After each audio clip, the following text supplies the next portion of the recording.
Hello and welcome to this week's episode of the Building Our World podcast. Today I had the pleasure of being joined by Alessandro Pedori, the CTO at EnterpriseAI Consulting in Berlin, essentially a company that works with its clients to help them find the biggest AI impact on their business to help them make money. In the episode itself, we talk through Alessandro's journey from fire performer to translator and then eventually to CTO. His love of language, both spoken and programming, his time in Silicon Valley, the state of different programming languages itself, and also the latest advancements in NLP. He's smart, funny, and multilingual in all senses of the word. We had a great conversation, and I really hope you enjoy it.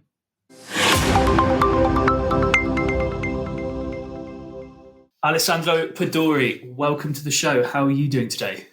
I'm great. Really good. There is an amazing sunny autumn day in Berlin. It's coldish, not cold, sunny. It's great. Well, I wanted to get you on this episode because when I first messaged you, I always kind of ask people, I want to delve deep into your journey and everything like that. And this is the answer I got in a few bullet points.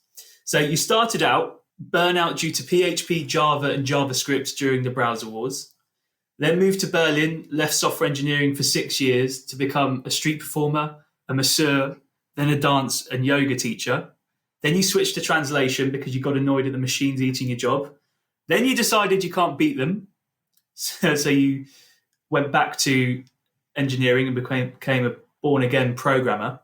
Yeah. And 9 years later, success. I mean, success has been since the last 9 years. I mean, I've been quite happy but since I went back to be an engineer. But no, the only correction would be that no, I switched to translating because I'm not very good at marketing and selling. And if you are a performer, you have to sell your performances. And that was just not my thing. So I love languages and I'm an engineer. So I was in technical translations for a while. It was really fun because as a digital nomad, you get something to do and you can do it from anywhere. You don't need that much internet. I mean, at the time also, we're talking about end of the 2000s. Finding internet around was difficult when traveling to Thailand or Brazil or around. And then that in that case, machines are not eating performing or massage or yoga jobs. I mean, they're not very well paid, or depending who you are. But no matter. When the machine can give you a good massage or can do the work of a performer, a street performer, we either in utopia because we have perfect artificial intelligence and robots and everything, and we can just do whatever we want, or it's dystopia because we have no jobs and we are not used. So that wasn't a job that was stolen. But the translation, it was one of the first that got very affected by machine translation, and it went from it's fun, I get to learn a new technology and I get to learn about pumps or I get to learn about these weird terms to oh my god, I have to edit machine translations that made stupid mistakes and I have to keep attention and it's boring. And then I was like, well, I'm actually an engineer. I will switch back to the first. I was for a little while a coordination engineer, and then I got the chance to work as an NLP engineer, and I was like, this is great. This is what I really want to do. And so, I kind of switch. I switched side for a while, and now I'm still on the idea that the machine should empower humans. There is this old idea of augmentation from, now of course the name is escaping me when I need it. Okay, I will skip that. So the idea of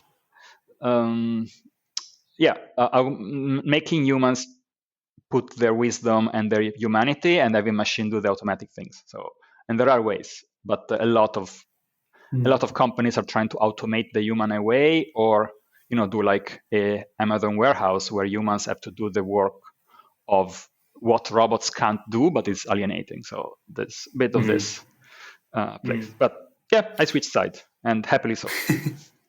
Absolutely. Well, coming back to your background then, because you can speak, is it around four languages fluently and then a few others? So where's that love of language come from? And because you translated that from Yeah, five languages actually. I mean, I used to be fluent in two more, but if you don't use them, it just happened. I mean, the first was when I thought I was really bad at languages, and we only did English in school, and I didn't particularly shine, but I fell in love with pen and paper role playing games, and at the time, the good ones, or at least the one I wanted to play, weren't translated in Italian. So I started, and I remember the first time checking word by word, it was just like terrible, and slowly it became easier to read. Up to a point, sometimes I reread the rules that I was applying as a game master a couple of years later, and I was like, I went to the friend, like, that time when you were dead, like you were just unconscious, sorry, or this kind of things. But okay, it's games. And then I ended up learning English with that, and with a very weird vocabulary. Like I knew all possible medieval weapons, but I couldn't probably describe what's on the eating table. And but yeah, slowly I realized that I could be good at that. French in school I was terrible, but then I fell in love with the Finnish woman that was mega language was Swedish, and I started to learn that, and I was like, oh, that's kind of easy. So I thought I was a bit of a talent with languages, and I know now that Swedish is a very easy language, but no one told me then. Then went on to Spanish and Portuguese, moved to Germany, so I had to learn German, and German is the language that made me understand that I'm not that good with languages. I like languages. I like words. I really like learning words. I like understanding and reading. I understand everything in German. I can say almost everything. My written grammar is terrible. And I tried another few ones, and every time there is a complex grammar, just failed. Like I tried Finnish, I tried Russian, nah. And then even when there is a very weird pronunciation, like Thai and Vietnamese and Mandarin Chinese, kind of like I don't hear the tones and I can't say them. So I like languages, but I mostly concentrate on the easy European ones. So I can speak in most of Europe, and it's fun.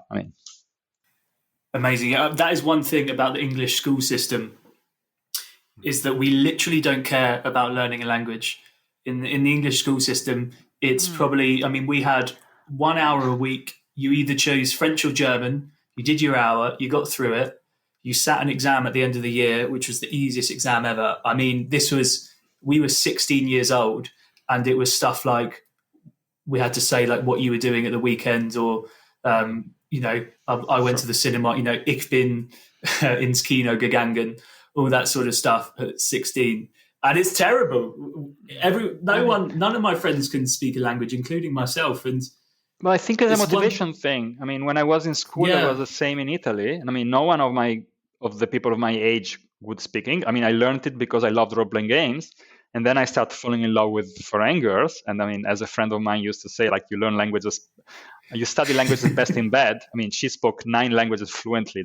She was terrifying. No,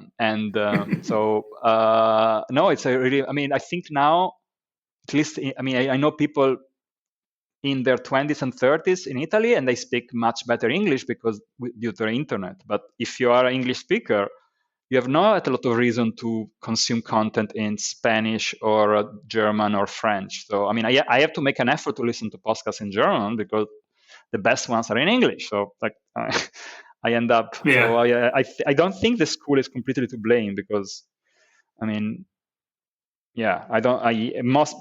I know that loves languages didn't learn them in school. They learned them on their own, plus some help. And maybe they went to school afterwards to improve them, but I don't really believe much in the school system for that.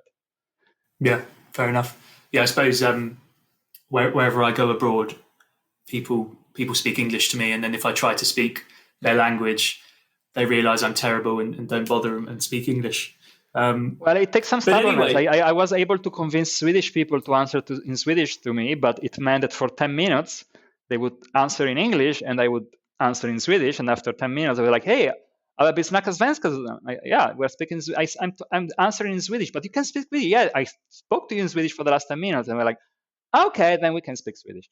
So it takes a bit of, you have to stick to your ground and to your grounds. And of course, it's harder. So, now in Berlin, now I'm really like, yeah, I'm lazy. Let's switch to English.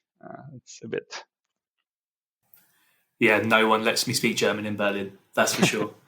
How much this love of language and you learning a lot of languages, how much did this help you in your technical learning stuff technically, learning how to code, learning programming languages? Is there much of a crossover when it comes to how the brain works in that regard? No. Good question. I mean, I never really thought about that. I mean, there is a huge difference that, I mean, programming languages, the same one, have very few key. I mean, you don't learn a lot of words, while, I mean, for a language, you mostly need words. The grammar is an afterthought, at least for me. I mean, if you want to talk about things, if you have perfect grammar and 10 words, you do nothing. If you have 2,000 words and no grammar, you speak like Tarzan, but people understand you.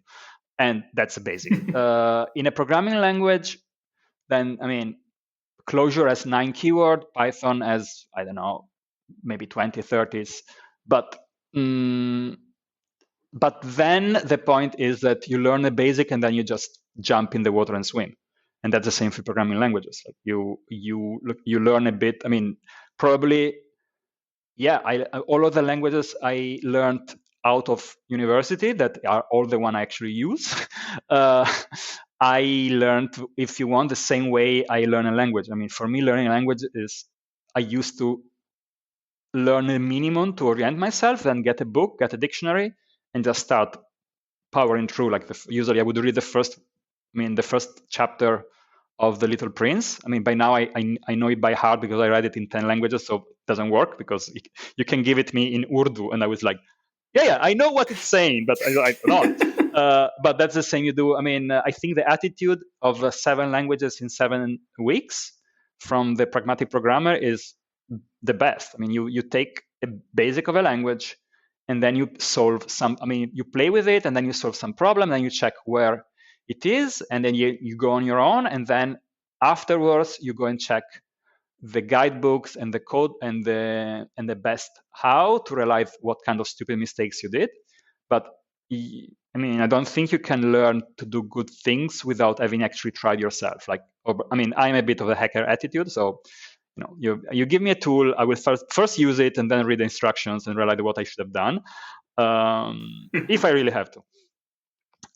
That didn't work that well for my first few years in machine learning, because I tried to bypass the math. And then a couple of years ago, I was a bit like, okay, there are a few things where I have an idea what I'm doing and just use it as a magic box. So maybe I have to actually study the statistics and the max. And it's great, but that's a bit like for any skill. I mean, if I want to be playful and I want to be able to solve problems and do things with a skill, and then if it's good enough and if I love it, then I will learn it. And if not, I just, I can do some tricks. So there is the technique of learn a little bit, try to do things, and then learn more what you need. And then when you can do things average, get now polish, like, the martial art, wax in, wax out. That for me comes after 6 months of playing with a new tool. So probably I have the same attitude to learning languages and to programming languages. With the start is very different, but this idea of try, use it, get corrected, and if you use it well enough, don't worry about improving, just auto improving. What's your favorite programming language at the moment? I mean, Python is my big love. I mean, it was the language that everyone says Python. Everyone loves Python. Yeah, I mean, it's pragmatic, it's useful, it's aimed at programmers. So, and plus, I mean, I love there are languages I really like. I mean, I really like Elixir. It's amazing. And Ruby is another good language. But then they don't particularly work in machine learning. So I had this mix that I fell in love with Python. That is what it made me become a born again engineer. What I used to say, like, oh, this makes sense. This is like reading pseudocode, but it runs. And then, this idea of trying to make the difficult things easy and the impossible things possible. So yeah, I find, recently there are several tools in Python that are a bit less intuitive because there is a lot of things happening behind the scene. But yeah, Python was my first real love of the languages I'm still using now. So that is that. And then I'm still trying to find a way to get more involved with Elixir. And I played a bit with Rust and Go, and but mostly I like languages that are really aimed at programmers, so they make our life easy, and then they're a bit either slower or the machines have to work more. And like, okay, I mean, humans are expensive, machines are cheap. I view things as like as an outsider in tech, and I see what languages companies use. A lot of companies will use like Rust and Golang because it's like sexy, it's new, not many people use it. But one thing I've seen, so I started off my tech recruiting career building Java teams specifically in London and Berlin. And I still do a lot of that now. But I've just seen over the years Python just go steadily up in terms of usage, and Java kind of is still around, it's still mainstream, but it's steadily coming down slightly. And in 20 years, Java's never really done that. Could Python mark the end of Java's dominance? Nah, they're different. I mean, if you want, it would be Go or Scala or the languages on top of the JVM, but not, because I mean, Java has a better multi-threading parallel system, and Java is quite good if you know what you're doing. It's a good enterprise software. So Python and other quick languages are good for a startup. We don't know what you're doing. We need to try fast and test it. And that's my attitude. I really like getting a solution out quickly, break it, make it check assumptions, and then slowly make it more polished. And if at all possible, the really, really polished part, I'm really happy if someone with a bit more OCD than me does it. But no, Java has its place, or something like Java. Like when you were saying earlier about Go, Go has, for many things, many of the advantages of Java. It's made for corporate programming.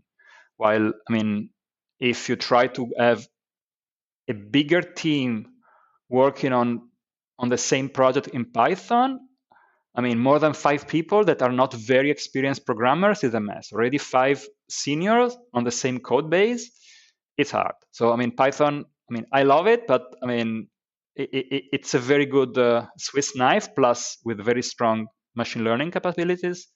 But you have no idea how happy it made in the last 10 years to see Python eat its Java share, because 9 years ago when I really fell in love with Python, I was looking for anyone hiring me. I went into companies just because they would hire me for Python without really checking what I would do. And now it's just like, oh yeah, I'm a Python doing this specific things I like. So but yeah, if a company is based mainly on Java, for me that's a red flag for the company culture, meaning they have the reason and I totally support it. It's just probably not a company where I would thrive. Sure. So is that because it would just be too big and you're all working on the same thing and you're just a small cog in a bigger machine if they use Java, because Java's good at that? Yeah, possibly. But also it's not my scale. Yes, I'm not very good at Plus, it means that it's a corporate. A bit more cumbersome, a bit more. Java is bureaucratic. It got better, but it's. Why the reason you need Java is probably the reason in which someone that is a quick problem solver, that I get an idea to solve the problem, possibly badly, but solve it quickly, and then I can improve that. I think I tend to say that I think with my hands. I consider myself a bit blue collar for the cognitive industry. So, I like to get something working and then seeing what it does. I've seen enough times that something is a good idea in theory, and then in practice, as soon as you implement it, you start seeing the blind spots that I want a proof of concept. I want something that we can I mean, you can't really touch with your hands, but you can make it send packages and see if their assumptions are correct. And for that, Python or other, dynamic languages are great. And then you hit a wall. I mean, I've seen bad code bases. I mean, Python can become as bad as PHP. I mean, if you grow too much and there is no architecture, I mean, Python is dynamic. You can do, not as bad that you can do to Ruby, but you can shoot yourself pretty badly in your foot. Okay, so when you got into Python, fell in love with Python, was that the natural progression into your NLP expertise and specialism? What is your background with NLP, and how did that come about? I mean, it came because I fell in love with artificial intelligence, like probably most everyone, reading Gödel, Bach and other things from Daniel Hofstadter, and reading Asimov when I was very young. And and then I studied it. But when I studied it in university, it was all expert system written in Prolog. That is a very fun language, but I wouldn't do any artificial intelligence in Prolog. I mean, it's great for constraint programming. And neural networks that seemed to me the way to go were proved by Minsky that they wouldn't work. I mean, whatever. And that was it. And so in the late 90s, artificial intelligence didn't seem to go anywhere. So I worked at Yahoo. When it was still cool, I've done a bunch of web programming, and then realized in the 2010s that there was a way to work in that. And I was hired as a project to help with the localization of Syrian Italian, and I was okay. Oh, really?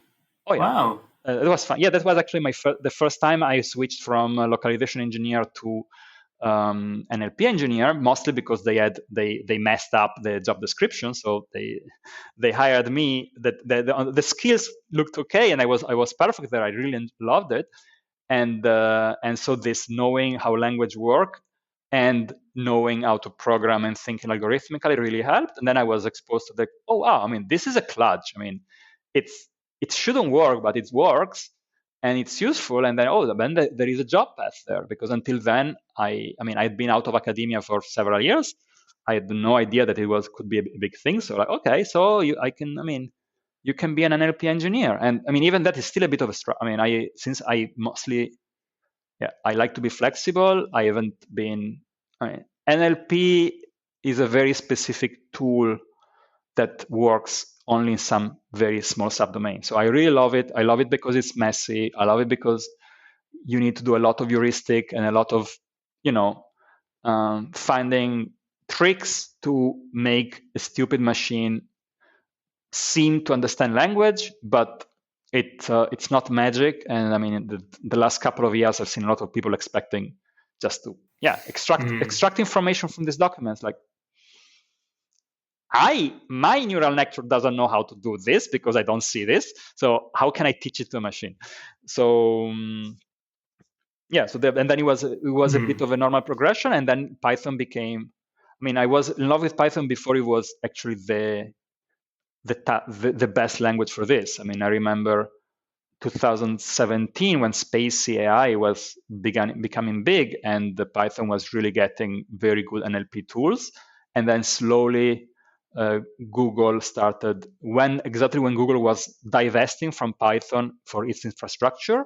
And so there was this, Python is going to die. Google was the main supporter and is not supporting it anymore. The machine learning revolution arrived, and it was a lot. And then everything had Python bindings.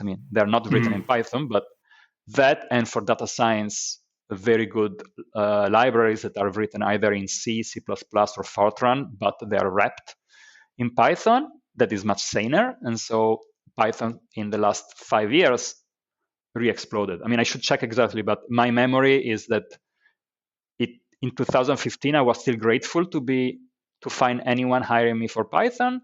And then by 2017, I was like, oh my God, you can do Python, please come. And it was as in 2 years, it went from, please let me do it, I promise that I will be useful, to, okay, this is just, so that was a bit bad. So it was a bit like a lot of things in my life. It was not a natural progression. It was a bit of I have this direction and a lot of stumbling left and right, and also some luck. I mean, I didn't know 9 years ago that Python would be the language for data science, together with R and maybe Julia. But yeah, it's amazing how the rise it's had as a result of that. What was it like working on Siri? Because that must have been quite early on in its evolution. Yeah, it was the first time they were. I mean, it was the one for OS. I would say 4.4S. It was 2011, and it was a lot of fun. I mean, I got a call, and they were like, "Yeah, can you be in California in 2 weeks?" Okay.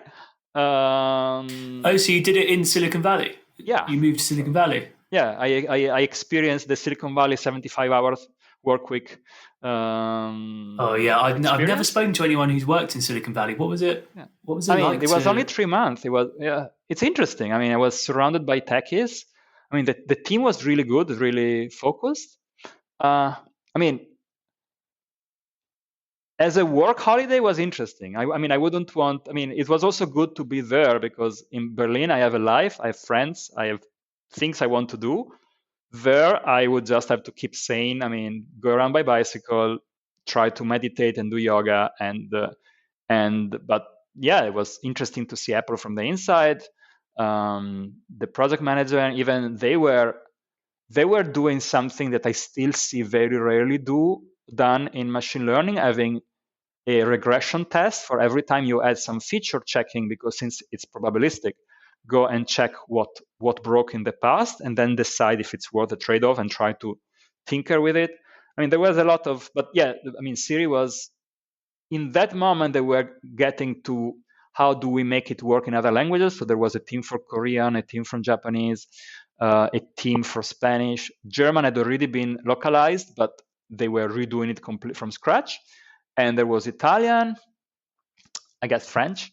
So it was really interesting to see the challenges and the mismatch between the super easy English grammar to practically every other grammar that is more complicated. And so how to do the language generation correctly, how to give an illusion of intelligence when there was none, working with the translators.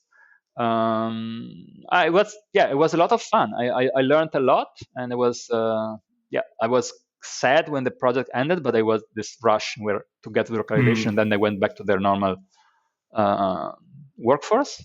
But yeah, and it was a great boost. Like, oh wow, I was good at doing this. B, I can work with it, and C, it also showed me some of things I had to improve on. Actually, that was mostly on the personal level, like dealing with how to say conflict. I mean, taking things less personally, something that has been a long learning. So, I mean, there is a different way of dealing with disagreements in an office that is good to have. And as a hothead Italian, was a bit of a learning to express, I'm not 100% sure this solution can work. Would you want to explain me your reasoning about that? And then instead of going like, this is stupid, this is wrong, stop.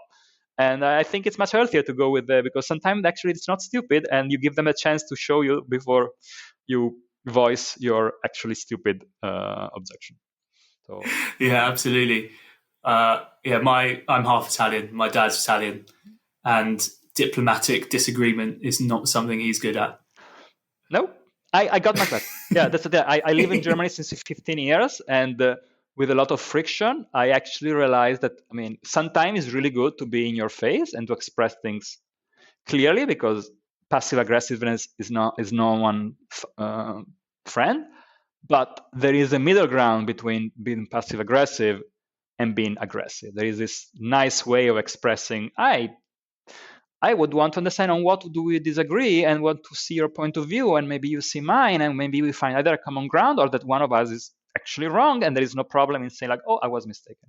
I'm learning. This is a bit, I mean, if you want, in the last 8 years, first through volunteering and community organizing inside projects, and then in the last 2-3 years more in the also professional life, I've been learning more and more how there is the technology of human interaction. So there are ways in which we can make human interact better. I mean, I started to appreciate. I mean, I went from Dilbert style, thinking that all manager was stupid, to realizing that actually managing is hard. It can be done. I mean, and then experiencing some very good. I mean, very few, sadly, but some very good project managers and managers like, oh wow, you are making life very easy. And when I try to do the same, it wasn't easy. So wow, there is something to learn there. And but I mean, the technical part for my kind of brain is easy. The dealing well with humans and conflict resolution and sharing knowledge and making groups work is something I worked a lot on. I care. I'm now decently good, not perfect, but I had to learn a lot. It was completely a second language. I'm a very introvert geek originally. Yeah, I think a lot of people in tech will probably really resonate with that, and have to learn that soft skills, because I've worked with software engineers and some of the most intelligent people I know. But coming back to Silicon Valley, I'd be interested to know about the work culture there and the tech culture there, because having worked with companies in Berlin, it's hardcore engineering in Berlin, but there seems to be an appreciation for balance, for well-being, for diversity and everything like that. The perception of Silicon Valley is almost that Steve Jobs legacy, where if you're a manager in tech or a startup founder, Steve Jobs, obviously a massive innovator, but he was an arsehole to a lot of his employees, and a lot of his employees have come out and said that since. So they look at Steve Jobs and think, well, he was super successful and he was an absolute nightmare to work with. So you know what? I'm going to be a complete arse to my employees as well. So that's the perception of Silicon Valley from the outside. What was it like actually working there? Witnessing it? I haven't. No, that wasn't. But I was in the software localization team. So I don't think there were many people that were from there. But Silicon Valley is not made from people from there. No, my experience, I think the asshole boss, I have no idea. I found more, not Steve Jobs like an asshole, but more like strict kind of boss in Europe, in bigger corporation. But no, I never experienced an asshole or someone that is really. But what I would say that, in Berlin, people want to work so that they can live. If you work 70 hours per week, you don't have, that's leaving you time to sleep, eat out, and that's it. And so, I find it that above all in the startup culture or in some tech culture, there is this idea that, you're doing it for a few years, you get rich, and then you retire or whatever. While in Berlin, I don't see anyone. Even startups don't really offer you most of the time stock options or anything particular. Like you work your 40 hours per week and you do your job, and you're not expected to be on call all night or weekend as a techie. So there is and I have several friends that moved from San Francisco, from the Bay Area, and it was like, oh my God, here, okay, the weather sucks, but the quality of life is just great, because you don't have to, you're not expected to work yourself to death. So I think there is that part of the culture that I've seen. Every company where I work, but that was here in Berlin. There was one guy that was really Steve Jobs wannabe, including the look, and I wasn't. Oh, really? Yeah, but then he wasn't. But he wasn't smart enough. There's a deal. Steve Jobs was in his field a genius. As far as I understand, it was both horrible. Absolutely. But he also really motivated. If you did your job well, it was like, oh my God. He's happy with me. And this other guy would just, ask questions to the engineers, but he already had the answer, so he was just waiting for the engineer that would give the answer he wanted. And if you're a smart person and you're asked a question and they don't want your answer, just tell me that you don't want my opinion. If you ask my opinion and you don't actually listen to it, that's, no. But no, I haven't. The ESSOR part I haven't seen, but the crazy work. Work a lot. Yes, that I'm not 100% sure. I can do a death march if I have a really big deadline, and it's okay. You do 1 or 2 weeks where you do nothing else, and then you crash and burn, and then you have 1 or 2 weeks. You did 50% more work for 2 weeks, and now you are useless for 2 weeks. So in the end, you worked less, but you had a deadline, so you hit the deadline, and now you can chill. That's something that I can accept. If that becomes the norm, then it just no. And so yeah, actually, I married an American. The plan was that after she got the visa here in Europe, we would move for a while in the States so that I would get my green card.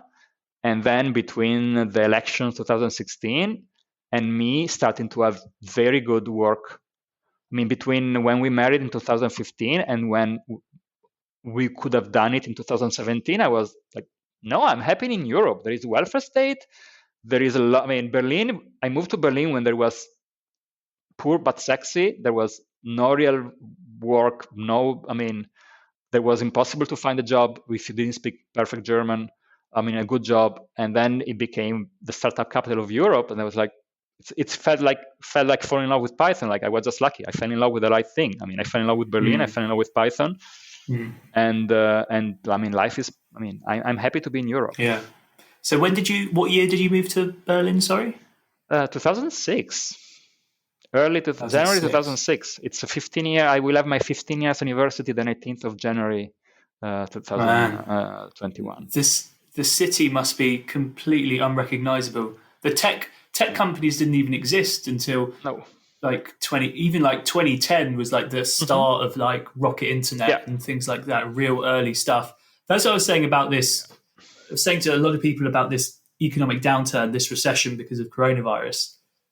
And Berlin tech has never gone through an economic downturn. There's loads of founders out there, loads of tech companies out there who are experiencing, a setback, a real setback for the first time, because it's literally just been upwards for 10 years.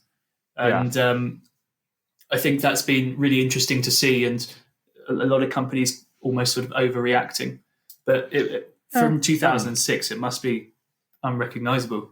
Absolutely. When I started meeting people that moved to Berlin for work, instead of moving to Berlin, then looking, my friend that has been here for long, did like me. They fell in love with the city, moved here, did whatever, and now maybe they are, manager of, high managers of big companies. But for a couple of years, they were doing whatever it was because we fell in love with the place. And then when starting people that moved here because they got a job offer, it changes the vibe, Then it's and it's becoming much more expensive, but also much more international. Like I had to learn German 15 years ago. Most of my friends didn't speak English, and now speaking German is an effort. You have to do it when you go to the office because not to the Amt, to the bureaucratical offices, but for the rest, it's just. Well, I've realised we got 38 minutes in, and we haven't really talked about what you're doing at the moment. Welcome to my life. No, it's my fault. EnterpriseAI Consulting. You joined there recently as CTO. So what is a fairly young company. So what are you actually doing there? What's your role, and what is the company's mission at this time?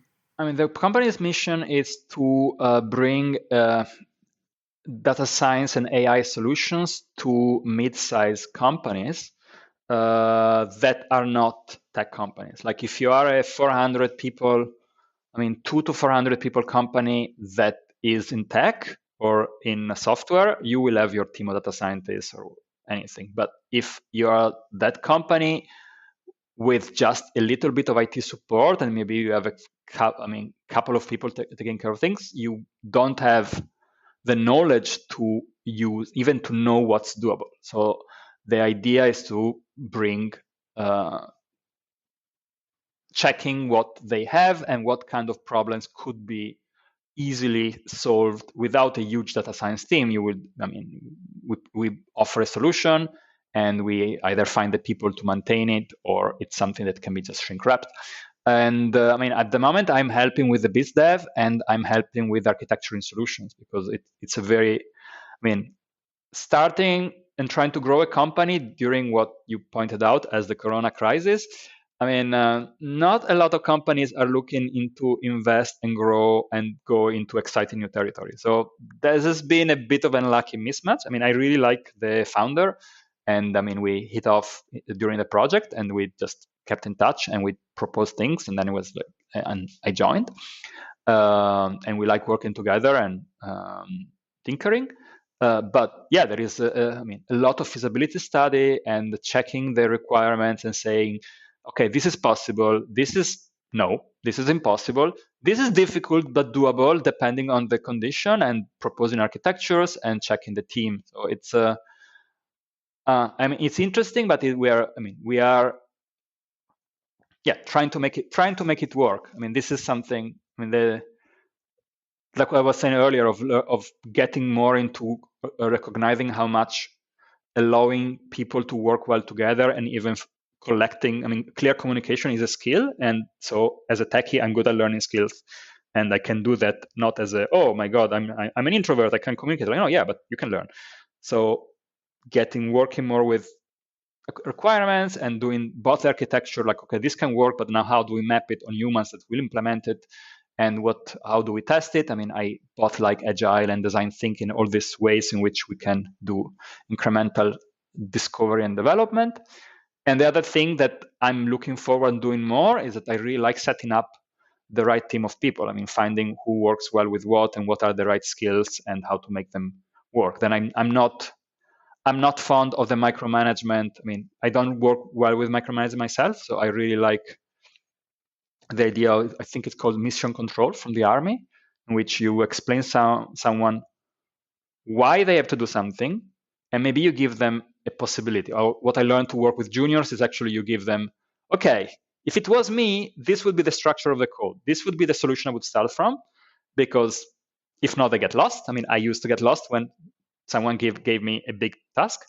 But so yeah, that I'm looking forward more into the team creation. Now we have more techies with us than we have need, because of this weird mismatch of trying to convince companies that they need a new data science solution exactly when they are shrinking and we are terrified of the economy, like we all are. So there has been a bit, but as a chance and as challenge, it's really interesting. And this, I really like mapping a problem to a possible technical solution, or doing what I consider triaging. So there is an existing problem, and I can find usually I can map with the tools I know and I know are possible. There are some easy solution to something that has been there for a while. Like, yeah, we can save you people, I don't know, 20. We can make 20 people end up. The work is, instead of 20 people, you have like 5 people checking the results, and then the other people can do something more creative instead of just copy and pasting Excel sheets. So I like that, but yeah, we are very much into making it work, because bad timing. Yeah, absolutely. You touched on like working with other software engineers and data scientists, and working with juniors as well. One question I get a lot, and it's always sometimes hard to pinpoint, what do you think makes a really, really good software engineer or data scientist or coder in general? There are good question.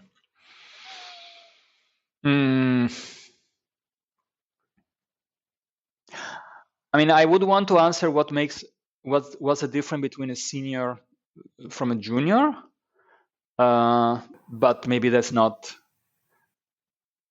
I want to say a mixture of. I think that was Larry Wolf, the author of Perl.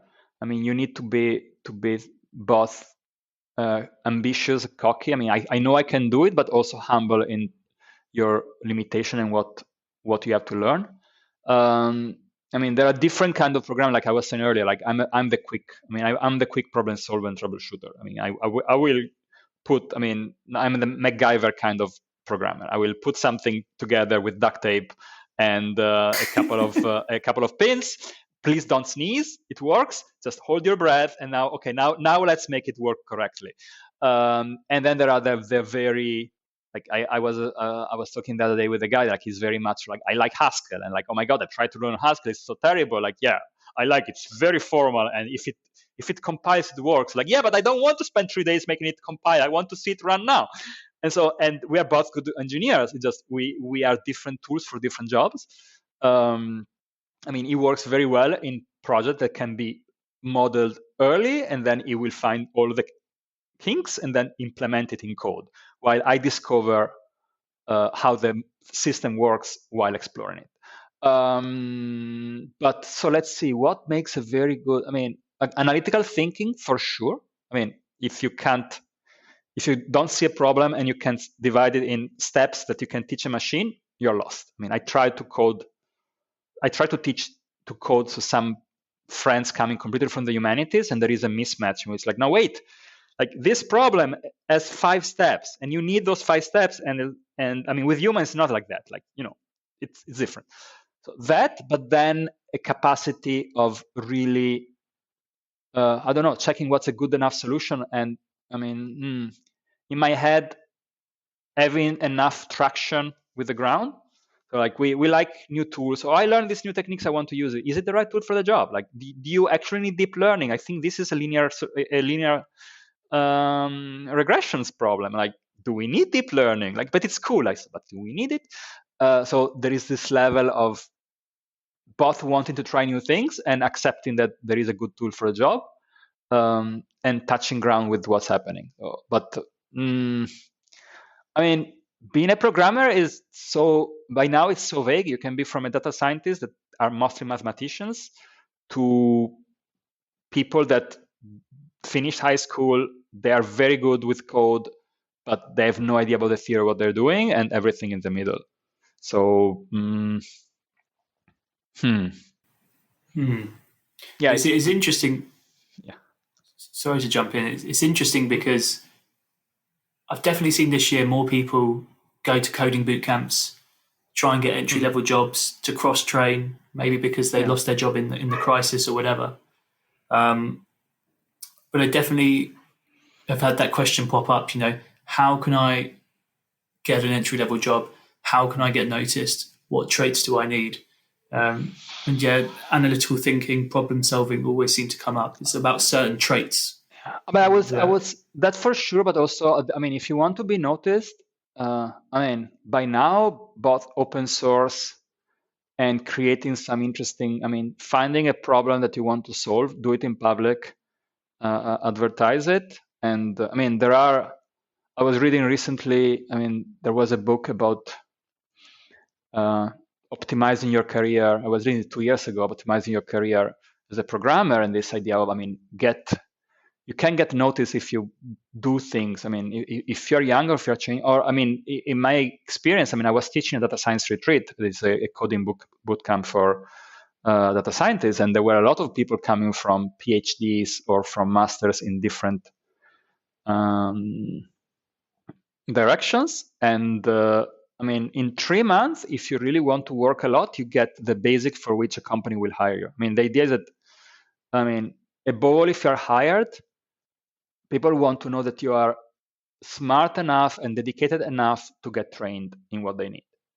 And that's what I did, I mean, a few times. Like I would get hired to be able to develop the skills I wanted to develop. And you have to be good enough for that. And so I think, I mean, above all, now with the hunger of programmers, I mean, for a junior position, if you have done a 3-month bootcamp and you manage, I mean, you actually can think in code. I mean, I agree with Eric Raymond's idea that it takes 1.5 years to become at least to actually think in code. So after 3 months, what you produce won't be great. If you're lucky enough to work with a good senior that peer reviews your code, you can learn a lot.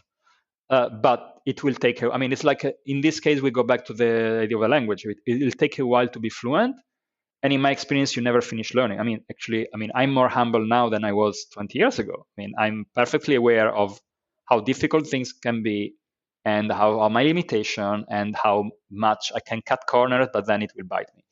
But I still, that's my attitude. Get something that gets a foot in the door, and show that you are smart enough, and you can learn. Programmers, there is a level of basic analytical thinking that is needed.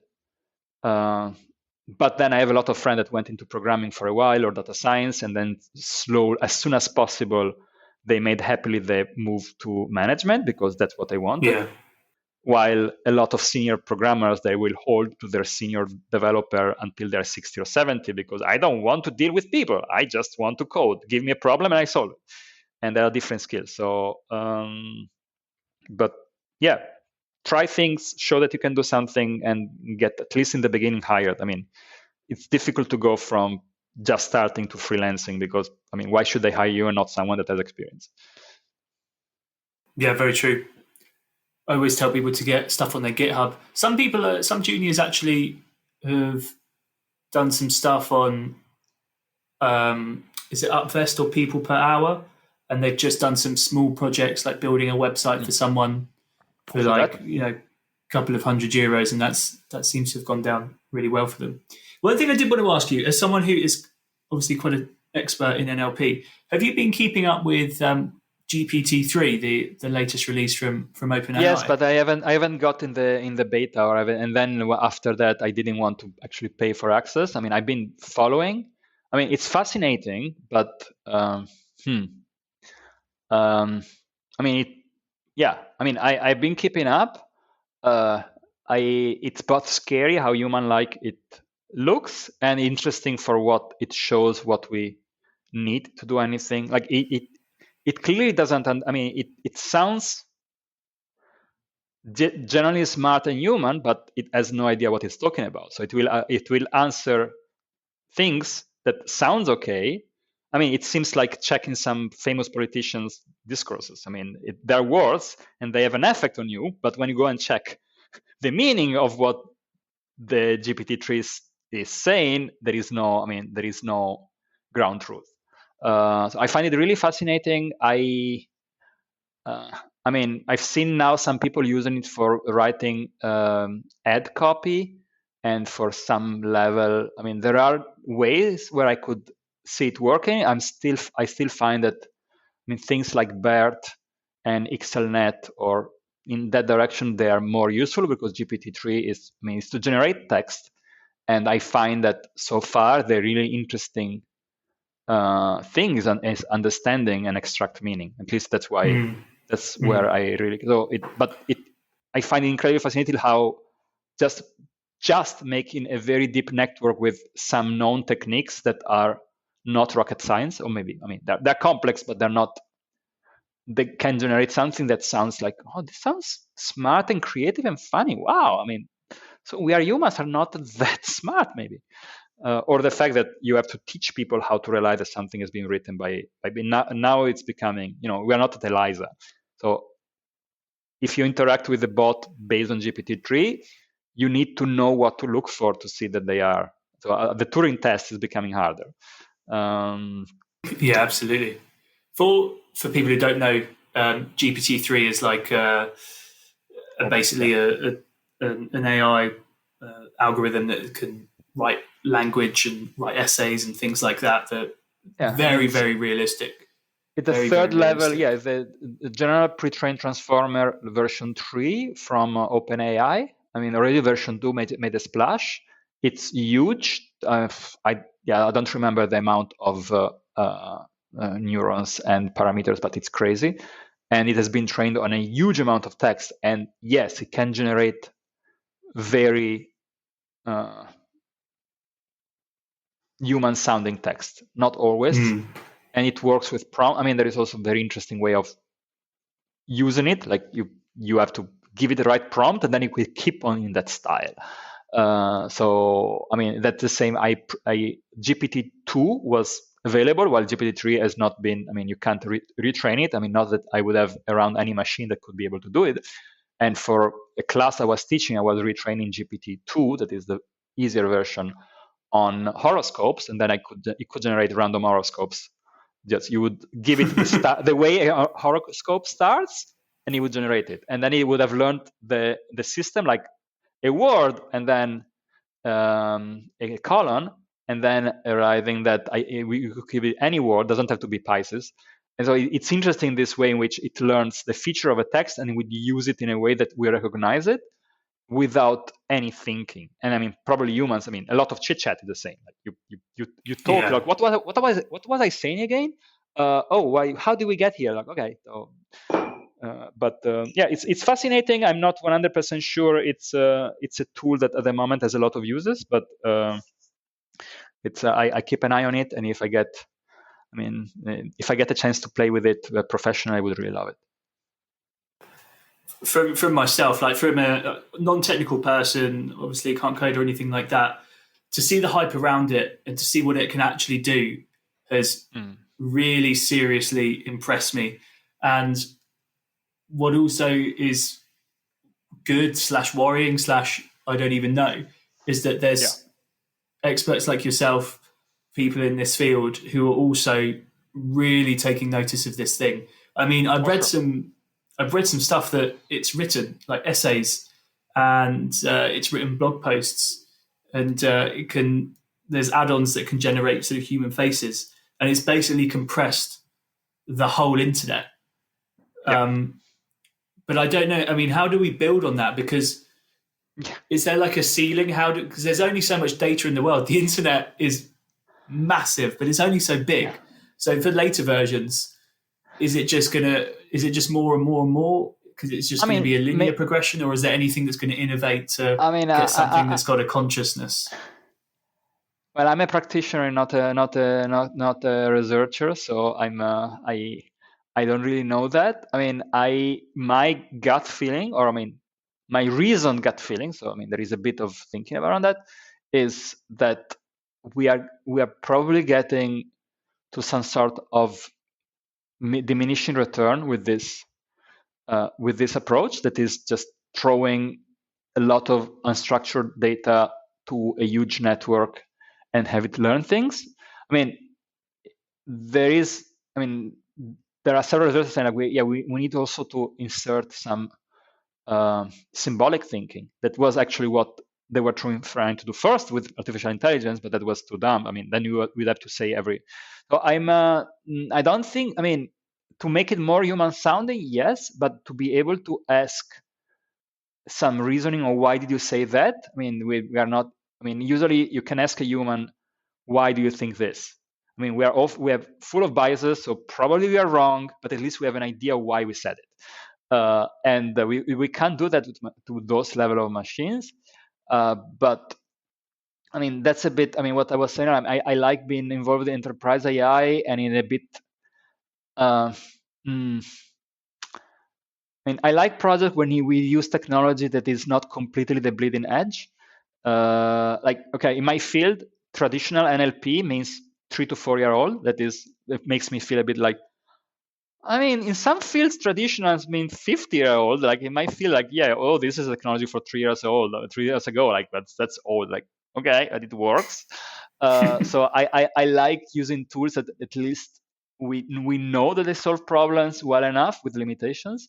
And these new ones, like BERT and the Word2Vec, were great, but because they solve problem in specific steps or natural language understanding. Other ones, I mean, for GPT-3, I mean, unless you want to write fake news, I still have no idea, or try to automate help desks. And even there, I would be a bit, I mean, I've seen some ideas on how to really keep the focus more of the AI, but I find it shiny, but I've no, I mean, if a problem, I had a potential customer that asked, do you know, I mean, we need people that know GPT-3. And like, what problem do you think you want to solve with that tool? I mean, and it never went forward, but it's a cool tool that at the moment I wouldn't really know. But if you have a cool tool, sooner or later someone will find something to do with it. There's certainly a lot of hype around it. The fake news thing has also been flagged up as a concern of where that could go. But anyway, we will definitely finish up soon because I don't want to take any more of your Saturday afternoon. There was one last question. When you were a street performer all those years ago, what was your act? Oh yeah, I was a fire performer. I mean, I mostly would be higher because I didn't really like. Talking to people or attracting them. I was a fire performer. I performed on the street a few times, but in street festivals. So I would play with poi. I don't know if you ever seen them. It's kind of like a chain with the fire thing in the end, or fire stuff. I do it every now and then, not much with fire because it stinks and it's kind of toxic. But I loved fire as a teenager or as a young person like everyone. So when I got the chance, like, oh, wow, it's great. And I really enjoyed that for a while. And then it lost a bit the shine. And I did it less and less. But learning at the time, learning to juggle was a lot of fun. And I know a lot of geeks that use juggling as a gateway drug to more body awareness because it's very geeky. It's trick, but slowly, sooner or later, you have to actually use the whole body, and that's what brought me in. But yeah, I'm a pretty good. I'm still a decent fire performer. I was just really bad at everything, the marketing around. That's also one of the reasons I'm happy as an engineer or as a techie, because generally I don't have to sell myself. People need my skills and they will look for me. That is, it fits my personality much better.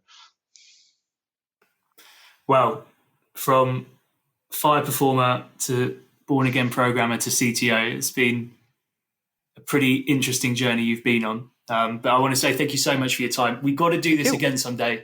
With pleasure. Give me a few years and I will have probably some new weird thing I've done. There are even a few ones that are not actually for public consumption yet. But give me some time to get more settled and talk about other stuff. So yeah, I can promise that I don't really go in a straight. Well, next time we can check with your lawyers beforehand, and then we can see what you can and can't talk about. I hope not. Yeah. Okay. One of my best friends is my lawyer, so quote unquote. So yeah, fine. Okay, you can talk with him. He's also a very fun geek. He's into retro computer and collects old technology. Amazing. Okay, Alessandro. Well, thanks so much for your time. It's been great. Thank you. This has been a lot of fun. Yeah, I hope it wasn't too meandering. That's if I'm not trained very well, I tend to go in all possible directions. So. Well, that's what it's all about, and that's what makes the best episodes. And the fact that I haven't looked at the time or the clock means that we've had a bloody good conversation. Yeah, actually, I'm late for a call, so yes.